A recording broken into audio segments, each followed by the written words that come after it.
Hello everybody, this is Andy Lopez. This is my live cam video. That's me right there. This is my garage. This is Super Seaweed. It's one of the products that I make. It's actually the only product I make. So Super Seaweed is made of a variety of different things.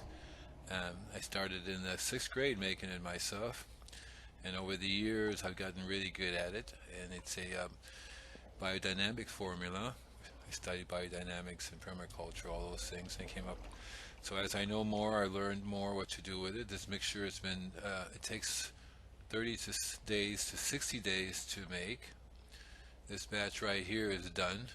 It's, as you see, there's a line of them. So this one here is ready to use. I go out and I spray it on my customers and their lawns and trees and all those things. And this one over here, it's in the first line, is starting the mixture which we start to add. This is liquid seaweed maxi crop. We also have I have 5 different types of liquid seaweed that I add to it. Some of them are all MRI certified and some aren't. This is called seaweed extract. It is all MRI certified. You see it in the corner over there, whereas the other seaweed isn't. There are many reasons for that. It's hard to explain in the long run. I also had Ultra by Agrigirl. This one is OMR certified. Ultra is really interesting. It's liquid seaweed and Agrigrow. I'll tell you more about Agrigrow in our next show. It's one of the liquids that I add. It's a liquid enzyme. And so to this mixture, I start to add various different types of bacteria, mycorrhiza. This was called root zone. There are many different ones on the market.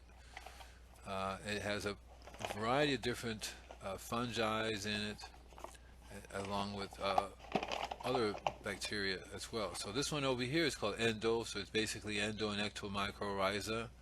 It's in a very fine powder form. The idea is you add it to the mix, and the mix gets all eaten up. Everything eats each other up, and it sort of makes one product. And then I add, as you can tell, I add a variety of different things to this. So um, this is another one, which basically a root growth enhancer. There's a bunch of other different types of microorganisms, bacteria, fungi, so different varieties. I add every different variety that I can get my hands on, okay? It's also one of the products that I sell. Of course, it's called Super Seaweed. It's Superseaweed Micro. Another thing I add to it, let's see, what am I going to pick here? Okay, so this one here is another root growth enhancer. It has a variety of other different types of organisms too. A lot of them call root growth enhancer because that's what they do. So they just have different companies. Okay, so I add that to it in a powdered form. This one actually is in a granular form. So it's the same one as the one before, but it's in a granular form. It means it takes a little longer for it to break down. And this one over here is the same thing, the root growth enhancer, but it's in a granular form, which means the powder form is available right away, and the granular form breaks down slowly over a period of time. And this one here has a wide variety of microorganisms. I don't think it's doing me any good to tell you all the names of what they are, but it's quite a blend. Eventually, it's quite a blend that goes in there. This is only the start of it. I add different things throughout this different stages of its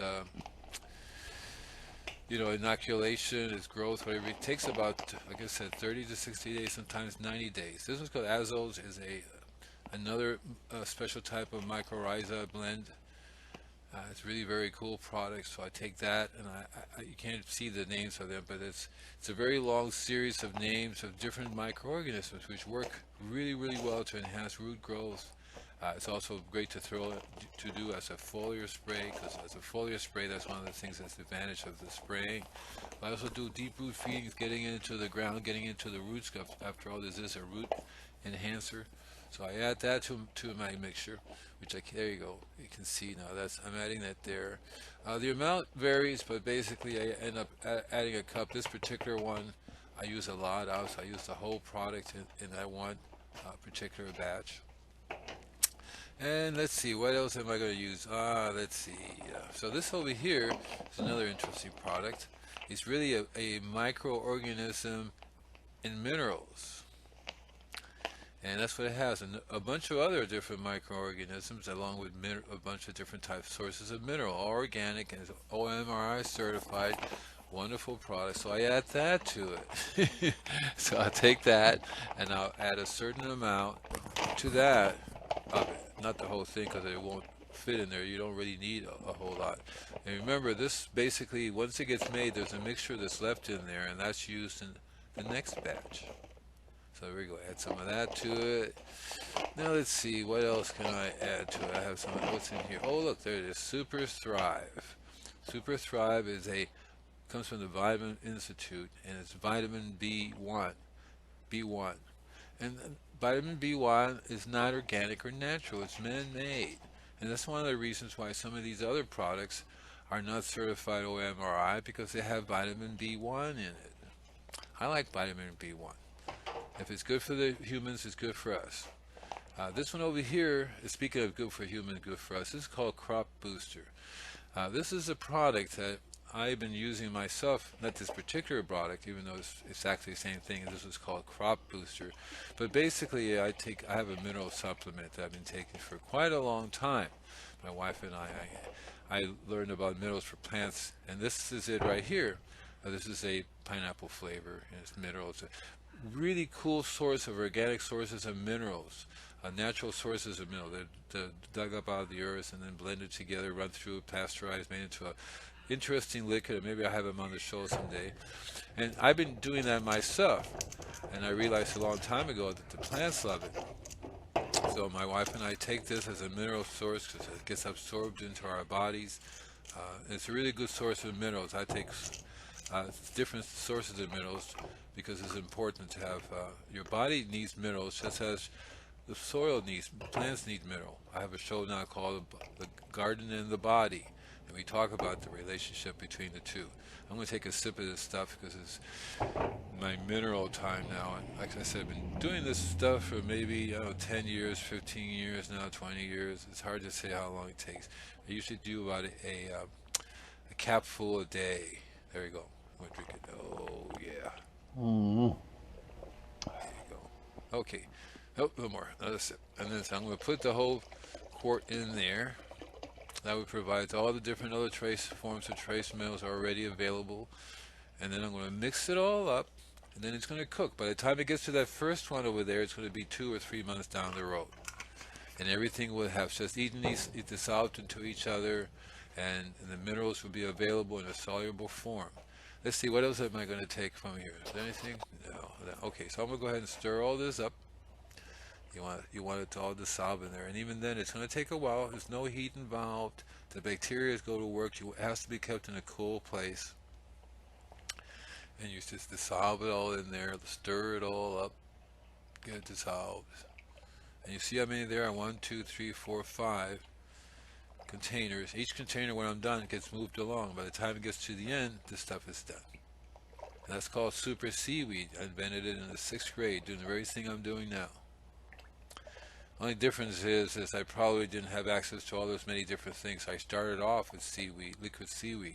Just bought 5 different types of seaweed, this liquid seaweed that I used. I started putting compost in there, which wasn't a good idea to make compost into tea. So I started using other things to give me the bacteria because compost was way too active. It started stinking and all this stuff. It was really funny.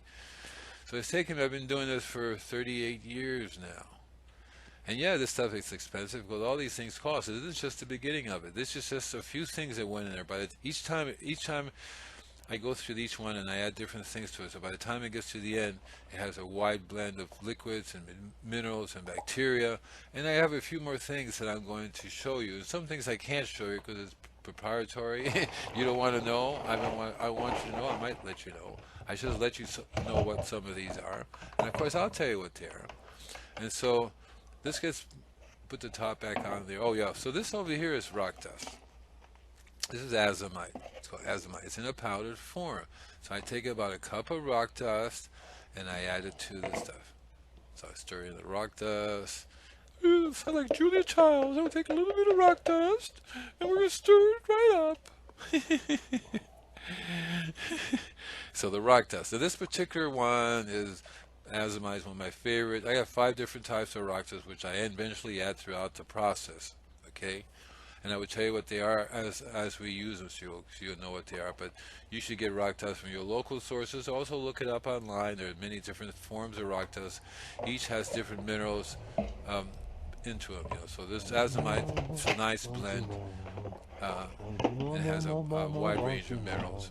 There's more azomite. I have a lot of azomite. Okay, so this stuff over here, I think, what is this? Let's see.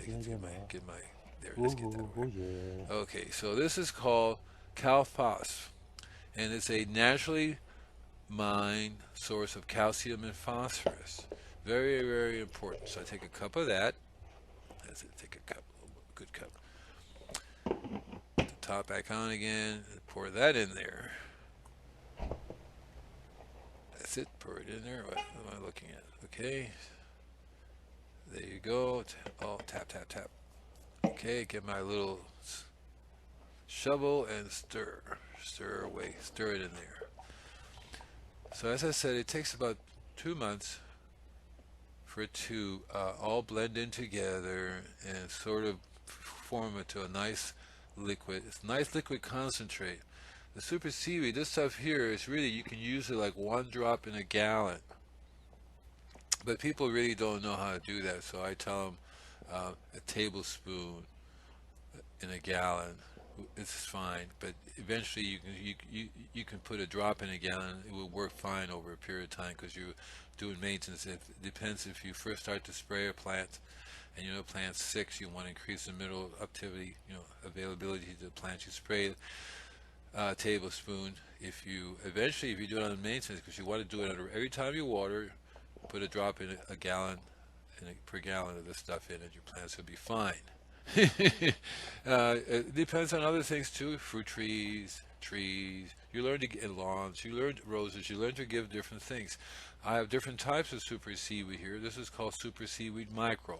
It's exactly that. It has all the microorganisms and the trace minerals. I also have the bloom and the grow. So I'll tell you more about that later.